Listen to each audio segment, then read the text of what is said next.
My husband cheated with my sister. Years later, karma hit back hard.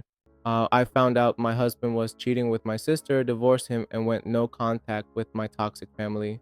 Years later, everything changed. I was married to my husband, Daniel, 32, for 6 years. We had a strong relationship, the usual ups and downs, but we grew from them and had a solid marriage. Everything was fine until about 8 months ago when my sister, Rachel, 28, moved back to our hometown after living across the country for years. Her long-term boyfriend, had a sort of effort, and she returned with nothing. She claimed he had been cheating on her, but the details were murky. I barely knew him, having only met him a handful of times.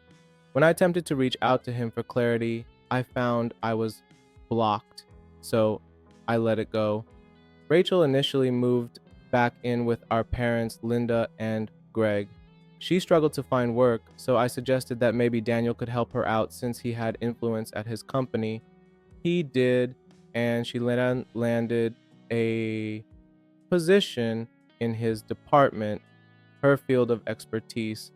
Rachel and I were never particularly close. She was always our mother's favorite, and our father never challenged anything she did. It wasn't blatant favoritism, but a thousand small moments over the years. While I got a used economy car at 16, Rachel got a nearly new sports car. My requests for small expenses, like a sports camp, were met with resistance, while Rachel's expensive dance competitions were fully funded without question. When I was 17, I came home 15 minutes late from a date, and my car was taken away for a month. The next year, Rachel was 2 hours late, reeking of weed, and only got a warning.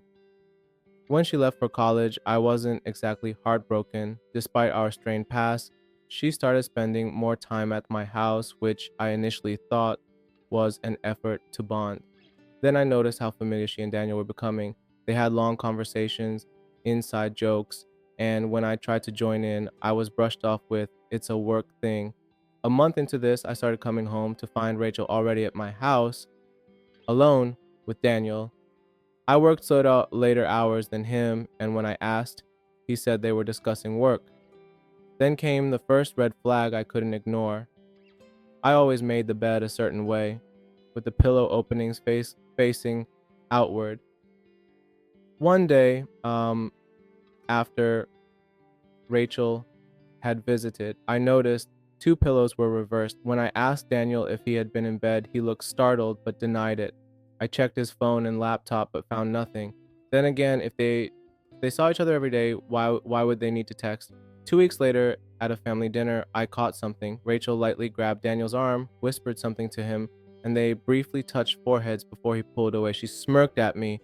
My stomach dropped. I planned a weekend getaway for us, hoping to confront him. I needed to hear the truth. During the trip, we had an amazing Friday night. Drinks, dancing, intimacy. I almost convinced myself I was imagining things.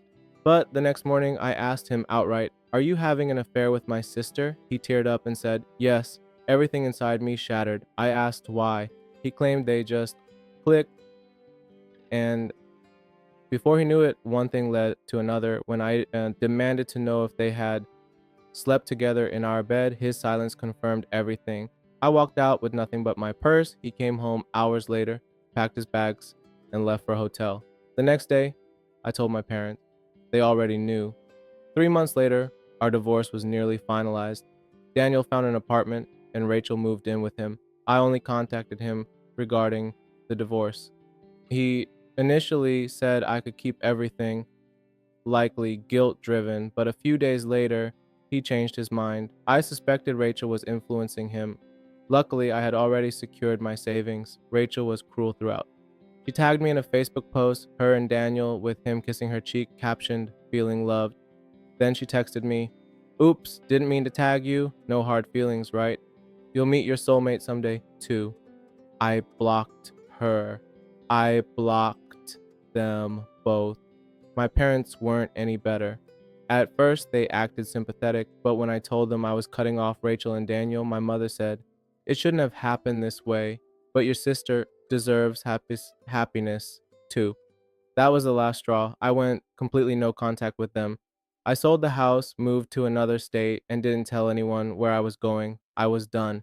4 years later, after a lot of therapy, I started dating again and met James, a wonderful man who owns a successful restaurant with his twin brother. We're engaged now, and I'm genuinely happy. Then, out of nowhere, I got a wedding invitation. Rachel and Daniel.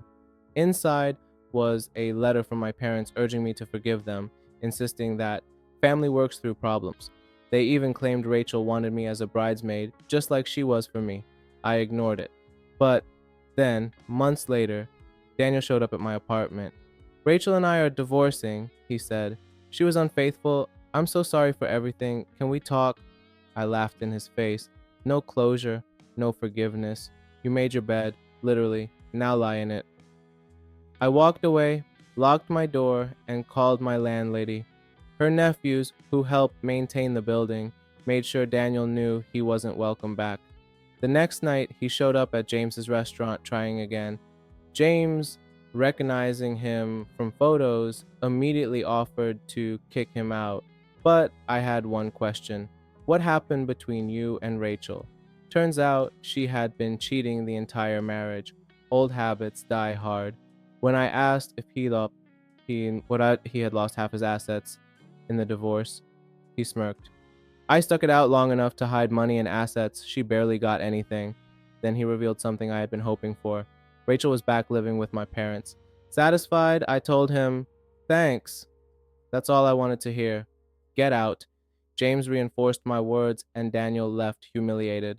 More years later, I'm now a mother of two, thriving with a real family. My parents tried reaching out, claiming they missed their grandkids. I shut that down. Then Rachel started contacting me, begging for a conversation. It wasn't about apologies. Turns out her kidneys were failing. She needed a transplant. I was the best possible match. I flew home to see her, but not for the reason they hoped. At the hospital, I held Rachel's hand and looked into her eyes. Did you hear that? I'm a perfect match. I could save you, but I won't. Tears streamed down her face. My parents were horrified.